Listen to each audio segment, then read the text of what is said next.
of our awesome subscribers just asked me, Coach Jeff, when I am treading water and using my flutter kick, I tend to be moving backwards.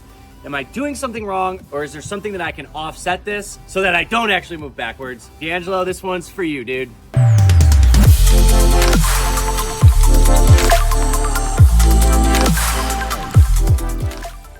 The truth is, there's no hard rule that says we can't move backwards or forwards or around in treading water. That's one of the common misconceptions around treading water, is that we have to be in a static position, all right? So I'm not a huge stickler. If you have movement, it doesn't really matter to me. However, if it's important to you to make sure that you're not really moving that much, there are a couple of tips that we can use in order to make sure that we're not moving backwards. Now, foundationally, I believe this comes down to one of two variables.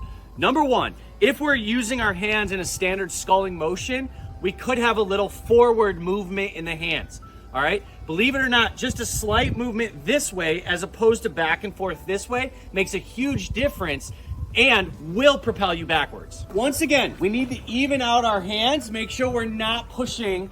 If we push it all like this, look what happens, all right? So just a slight change in our hand position will make it so that we can stay stagnant in this position. The other likely scenario here is that in your kicking, your forward part of your flutter kick is more pronounced than the backwards part, okay? So if you're pushing water from back here to up here more than up here to back here, you're gonna move backwards, all right? But real quick, let's hop in the water. Let me show you how to get it corrected.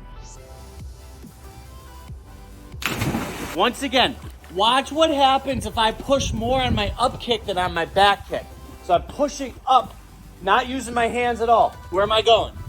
Backwards, okay? This accentuates the problem when we're leaning backwards. It's just easier for us to have to go backwards, okay? So one of the things you gotta try to do is balance out the kick and just have the upward part be the same as the downwards part. Really, really common, not a big deal. Like I said, I'm also not a huge stickler for having to stay in one position, but if it's important to you, it's important to me. Let's get it fixed. Let me know how I can support you further. Let's go.